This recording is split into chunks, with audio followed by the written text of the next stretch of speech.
Estamos recebendo aqui, mais uma vez, na Rádio Timbira, o ex-secretário de Infraestrutura do Estado, Cleiton Noleto, foi candidato aí a deputado federal, né? E quase que chega lá e vai bater um papo conosco aqui no nosso programa. Ex-secretário, muito boa tarde, é um prazer recebê-lo aqui no nosso programa Contraponto, aqui na Rádio Timbira. Boa tarde, Edivaldo, boa tarde, Robson, Jorge, toda a equipe da Rádio Timbira, toda a sua grande audiência, é uma alegria estar aqui com vocês. Bom, secretário, qual a avaliação aí que o senhor faz aí do pleito? Qual a leitura geral? Nós tivemos um pleito bastante atípico, porque nós tivemos a eleição mais polarizada da história, nacionalmente. Essa polarização se espraiou, né, se espalhou por todos os estados, pelos municípios, e isso acabou resultando num desafio adicional para quem era candidato pela primeira vez, como é o meu caso. Nós enfrentamos uma eleição em que os deputados com mandato tiveram realmente uma vantagem bastante significativa em razão do orçamento liberado referente às emendas. Os deputados federais com mandato tiveram o maior volume de orçamento de emendas disponível da história. Fizemos uma campanha propositiva, fiz uma campanha mostrando aquilo que nós já realizamos quando fui secretário de Infraestrutura do Estado, mostrando aquilo que nós podemos realizar, e obtivemos um resultado que, se não foi o resultado esperado no topo ali, é claro, desejando ter o mandato, mas a primeira suplência dentro do PSB, com quase 65 mil votos, votos de opinião, votos de pessoas realmente que acreditam no nosso trabalho, são votos que nos felicitam muito. Eu quero, inclusive, aproveitar, desde já, de antemão, agradecer muito a todas as pessoas que votaram na gente, que acreditaram e acreditam, e nós continuamos firmes. Eu sempre digo que a minha forma de atuar na política não é apenas eleitoral, é uma forma de atuar na política como um cidadão, uma pessoa que deseja sempre contribuir para que a gente tenha uma sociedade mais organizada, uma sociedade com mais progresso e com oportunidades para todos, com justiça social. Então, continuo aí nessa caminhada com muita alegria e com muita fé. Cleiton, no seu entendimento, o orçamento secreto foi determinante para o desequilíbrio dessa eleição e para prejudicar, assim, para dificultar, nem prejudicar, para dificultar pessoas como você, que tentou pela primeira vez um mandato de deputado federal? Sem dúvida, porque os próprios números mostram isso, o resultado da eleição, quando você identifica os 3 principais partidos que obtiveram a maior quantidade de cadeiras do Brasil, e aqui também no Maranhão, você identifica de imediato que o orçamento secreto foi muito importante para que esses deputados conseguissem alcançar essa votação que obtiveram, independentemente de você fazer um juízo de valor aqui a respeito da aplicação dessas emendas, mas o volume de emendas por si só, o tamanho desse orçamento, já desequilibrou muito a disputa. É por isso que os 65 mil votos que eu obtive são votos ainda mais valiosos, porque foram obtidos nessa conjuntura, e, além disso, há de se lamentar também as denúncias que têm pipocado aí, aqui e acolá, mostrando a aplicação incorreta desses recursos, e essas investigações com certeza vão continuar, e é fundamental que continue, porque nós não podemos ter a aplicação incorreta dos recursos, são recursos públicos, recursos da população, são recursos nossos.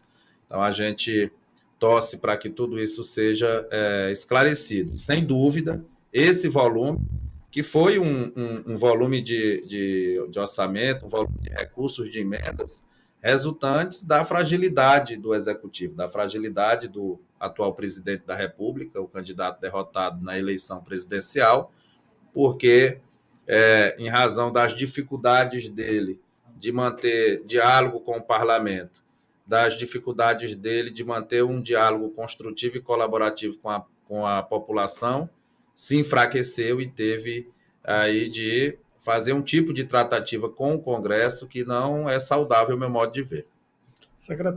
Ex-secretário Cleiton Noleto, o senhor atua politicamente com muito mais ênfase na região tocantina. Nessa região, o ex-presidente Lula, na verdade, ele só perdeu em 3 municípios aqui no estado do Maranhão. 2 deles ali da região tocantina, municípios fortes, né? O município de Imperatriz e Açailândia, tanto do primeiro quanto do segundo turno. E o outro foi São Pedro dos Crentes.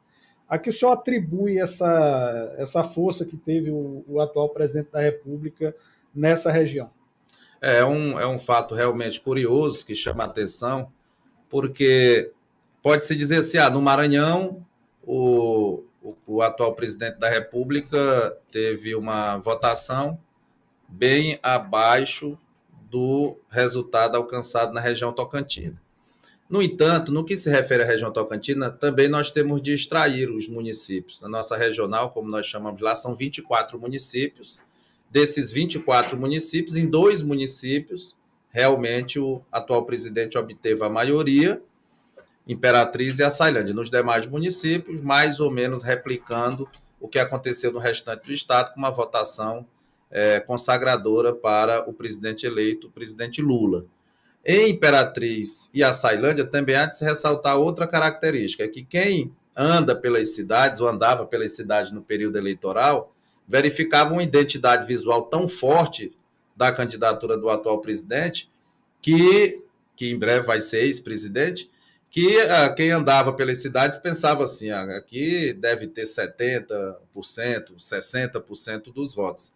E quando as urnas foram abertas, já no primeiro turno, mostrou que havia, sim, uma resistência em torno de 45%, ou seja, ali um certo equilíbrio, que, aliás, vem desde 2018 também, com o Haddad, e a população, principalmente dos bairros periféricos, reagindo a um modelo econômico que ficou muito cristalizado ali nos 2 municípios. Eu vejo que os eleitores do atual presidente se mobilizam por 4 características principais. Uma é a do interesse, então ali nós temos o interesse próprio, o interesse do seu segmento, nós temos o agronegócio forte, nós temos um comércio que é ligado à agropecuária, que também é forte, então entende que fortalecendo a candidatura do atual presidente conseguiria com isso também obter ganhos para si. O segundo aspecto é o do medo, que foi muito difundido, o medo do retorno do PT, porque vai fechar a igreja, porque vai desrespeitar as famílias, decorrente das fake news. Também o da identidade, é claro, pessoas que se veem assim como o atual presidente se comportou, com características que são realmente atrasadas, principalmente para o século XXI, e as fake news. As fake news vicejaram muito, prosperaram muito, e aí com esse conjunto de fatores realmente mobilizou a sociedade local, mas não tanto quanto a identidade visual mostrava. E quando as urnas foram abertas, revelou, como a gente já percebia, caminhando, como eu caminhei com o nosso grupo lá pela periferia, pelos bairros da cidade, a gente via o eleitor do Lula contente quando acompanhava a mobilização. Então, eu tenho a convicção de que o governo Lula, acertando, como eu tenho muita confiança de que vai acertar, vai conquistar os setores mais moderados, se juntar a esses setores que já são apoiadores, eleitores e eleitoras do presidente Lula, nós vamos conseguir ter a maioria. E aí, assim, tem um grupo que é mais extremista, é um grupo que até de fanáticos, assim, que a irracionalidade, infelizmente, impera.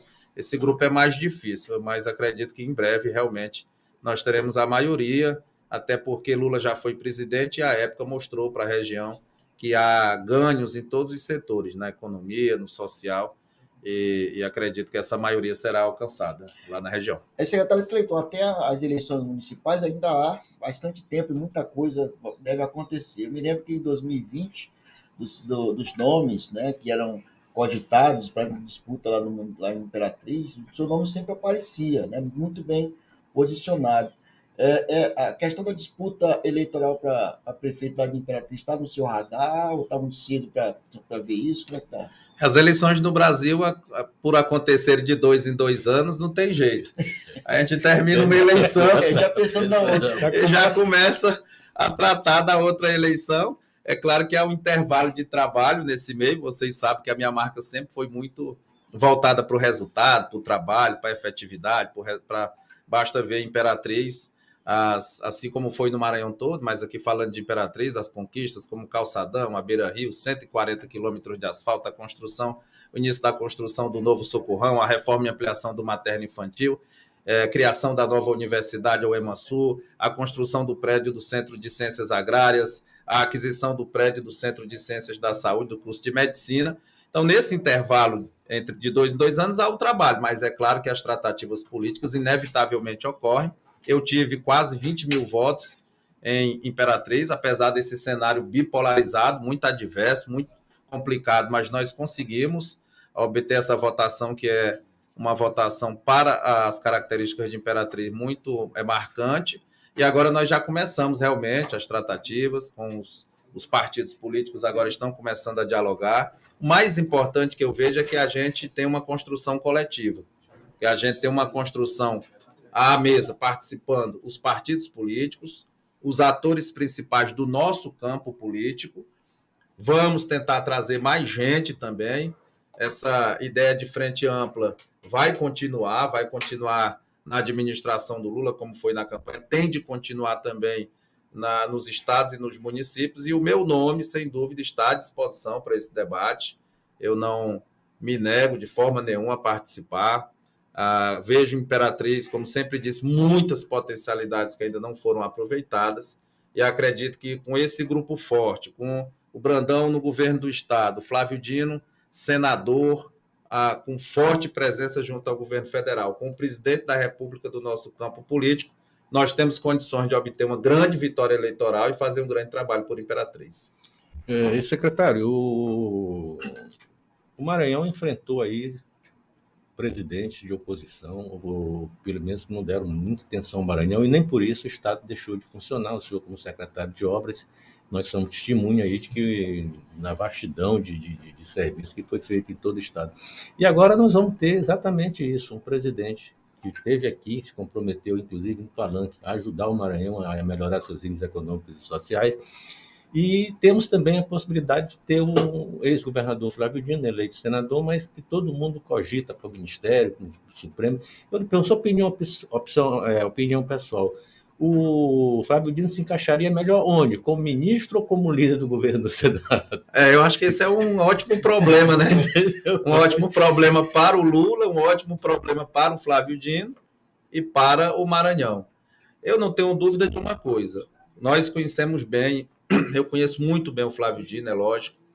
Trabalhei com ele por 7 anos e 3 meses como secretário de infraestrutura. Fiquei desde o dia em que ele iniciou como governador até o dia que desincompatibilizou. É uma pessoa que conjuga perfis que é difíceis de a gente encontrar numa pessoa só, num agente político só. Porque tem a capacidade de trabalho, tem a seriedade e tem a competência. Eu não tenho dúvida de que onde o Flávio Dino ocupar o espaço, vai ajudar muito o Brasil e vai ajudar muito o Maranhão. Nessa análise que está sendo feita agora, pelos partidos que estão participando da transição, pelo presidente Lula, que eu acredito que ao final e ao cabo é o Lula que vai decidir isso. Ele conhece bem o Flávio Dino, tem todo o mosaico aqui à frente dele, todo o quebra-cabeça, todas as peças estão sob o conhecimento dele, e ele vai posicionar da melhor maneira para ajudar o Brasil. E é claro, onde o Flávio Dino for posicionado, vai ajudar muito o Maranhão. Vamos esperar aí para os próximos dias. O Flávio Dino nunca trabalha com ansiedade, com sofreguidão, não trabalha de maneira precipitada, tudo é muito bem planejado, muito bem dialogado. Eu tenho certeza que a melhor decisão será tomada pensando no Brasil e no Maranhão. E secretário Cleiton Noleto, aliás, o ex-governador, senador eleito Flávio Dino, ele está para o Lula quase que como estava o Cleiton para o governador, então o governador Flávio Dino, né, que foi até chamado por muito tempo, eu lembro bem de Posto Ipiranga. O Posto Ipiranga que funcionava, né? Porque o outro lá, em nível federal, tanto não funcionou que no final o dono do Posto Ipiranga declarou o voto no Lula. Pensando assim, como é que vai ser os próximos meses, anos aí do Cleiton Noleto? Pensa em de repente, ocupar lá o próprio plenário da Câmara dos Deputados, caso o deputado eleito Duarte Júnior venha, de repente, a fazer parte do governo, pode voltar ao governo, pode, de repente, surgir aí num cargo federal. Como é que está pensando Cleiton Noleto para os próximos meses e anos? Eu vejo que essa estrutura ela é interligada, né? Porque na hora que você pensa qual é a função que o Flávio Dino vai ocupar dentro em Brasília, será dentro do governo ou será no Congresso? Qual é a posição que o Cleiton vai ocupar? É dentro do governo ou também é no Congresso? Cada coisa ali no seu nível, mas com os pensamentos convergentes. Os grandes líderes do Estado para tomar essas decisões são o Brandão, o governador Carlos Brandão e o senador Flávio Dino. E eu sei que nesse diálogo eles vão construir o melhor caminho para posicionar cada agente político, de modo que cada um dê a sua contribuição para que o Brasil ingresse num momento de entre no trilho, que seja um momento de prosperidade, harmonia e buscando justiça social, quanto também o Maranhão possa avançar ainda mais rapidamente. Da minha parte, eu estou à inteira disposição. Eu tenho dito e reiterado, não é uma figura de retórica, não é um clichê. Eu não sou um político profissional, e isso foi provado, porque eu não fui candidato em 2016, eu não fui candidato em 2018, nem em 2020, quando poderia ter sido candidato a prefeito ou a deputado, porque estava cumprindo a missão dentro da secretaria de entregar várias e várias obras. Agora mesmo fiquei muito feliz ao ver as imagens do Hospital da Ilha, da Ponte Central Bequimão, já a sinalização do acesso também dessas obras importantes. E da mesma maneira, não sendo um político profissional, vamos dizer, um profissional que está na política, eu estou à disposição para exercer a função daquilo que o grupo decidir. E os líderes realmente são Flávio Dino e o governador Brandão, o senador Flávio Dino, se for o caso de eventualmente ocupar a função de deputado federal ou de ser um secretário de Estado ou uma função dentro do governo federal para ajudar. Eu estou à disposição, tive essa experiência desses 7 anos e 3 meses que realmente me ajudaram muito a amadurecer, a entender melhor o funcionamento do Estado. Fizemos esse trabalho buscando a eficiência, ao mesmo tempo sempre lastreado na seriedade, e eu acredito que os resultados foram muito positivos. Os números estão aí para mostrar os dados e os fatos, e é esse trabalho que nós queremos continuar. Secretário Cleiton, o presidente eleito Lula, ele inclusive assumiu um compromisso durante a campanha com os governadores, que vai se reunir, né, e vai querer que cada um deles apresente projetos, né, que entendam prioritários para os estados aos quais eles são, nos quais eles são governadores. Aqui no Maranhão, qual que o senhor sugeriria? Na área de infraestrutura, por exemplo, nós temos aqui um problema sério com as rodovias federais aqui no estado do Maranhão. Seria um bom projeto, aí, uma solicitação nesse sentido?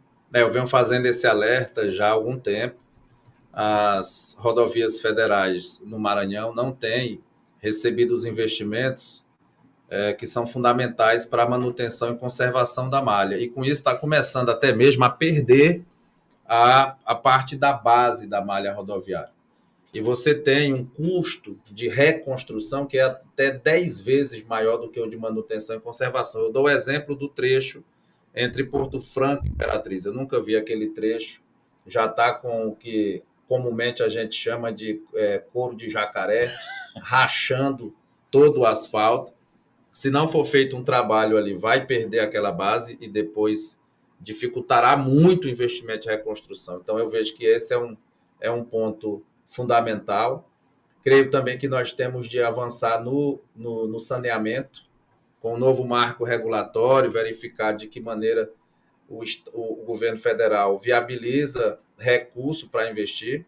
A gente sabe que não vai ser fácil, os números iniciais já mostram um déficit enorme, gigantesco. Fala-se, o Henrique Meirelles falou em 400 bilhões de reais, é quase meio trilhão de reais de rombo, de déficit nas contas do governo federal, mas o Lula, enquanto presidente, já passou por situações semelhantes, junto com a equipe muito competente, conseguiu superar.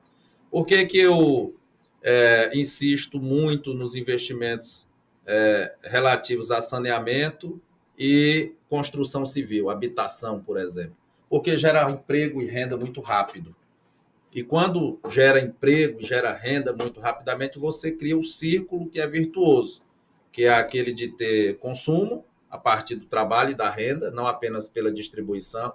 Com isso, você tem maior produção, maior industrialização e isso já gera emprego novamente. Então, você fecha esse círculo virtuoso.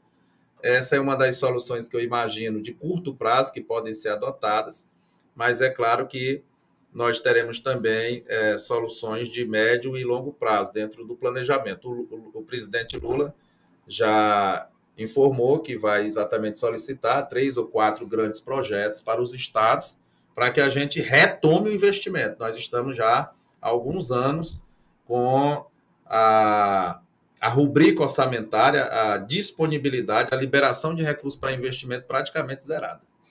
Secretário, nós já estamos aqui com o nosso tempo praticamente estourado, mas a perguntinha que não quer calar. O senhor colocou o seu nome está à disposição para a missão que o grupo lhe confiar. Você já recebeu algum convitezinho, algum telefonema do governador a respeito da sua permanência, da sua volta ao governo? Veja só, o que foi que aconteceu nessas etapas agora recentes? Nós tivemos a eleição, depois nós tivemos o segundo turno. Então, do primeiro para o segundo turno, todo e qualquer questionamento era respondido com a resposta padrão. Tem de esperar o segundo turno presidencial. sem saber quem vai ser o presidente, a gente tem dificuldade de tratar da formação desse grupo, dessa equipe. Agora encerrou, Lula conseguiu uma grande vitória, uma das mais extraordinárias, se não foi a mais extraordinária vitória eleitoral do Brasil, pelas dificuldades que ele enfrentou, pelo que ele enfrentou, toda a história, toda a trajetória dele. E agora nós começamos a fazer as reuniões e as tratativas. Essa semana eu vou me reunir com o senador Flávio Dino, amanhã vou me reunir com o vice-governador eleito Felipe Camarão, com o governador Carlos Brandão na próxima semana. Tenho conversado com o nosso partido, tanto com o presidente Bira do Pindaré, estive recentemente conversando com o Duarte Júnior, deputado federal eleito.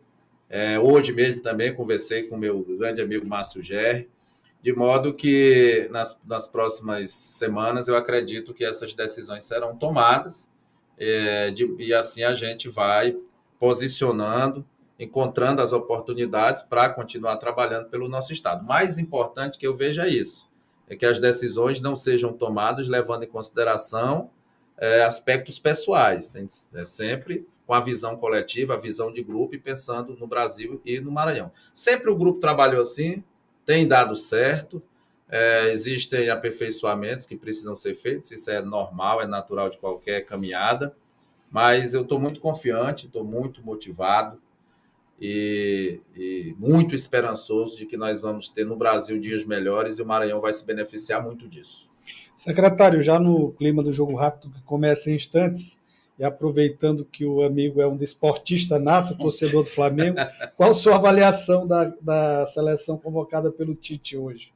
Eu vi a lista, aliás, o futebol brasileiro, em tempos recentes, antigamente, quando os jogadores eram convocados, a gente conhecia todo mundo assim, bem mais de perto, porque eram jogadores dos nossos times, né? Do Botafogo, que, aliás, é o time que mais cedeu jogador na história, 47, se me falha a memória, atletas para a seleção. Tempo atrás.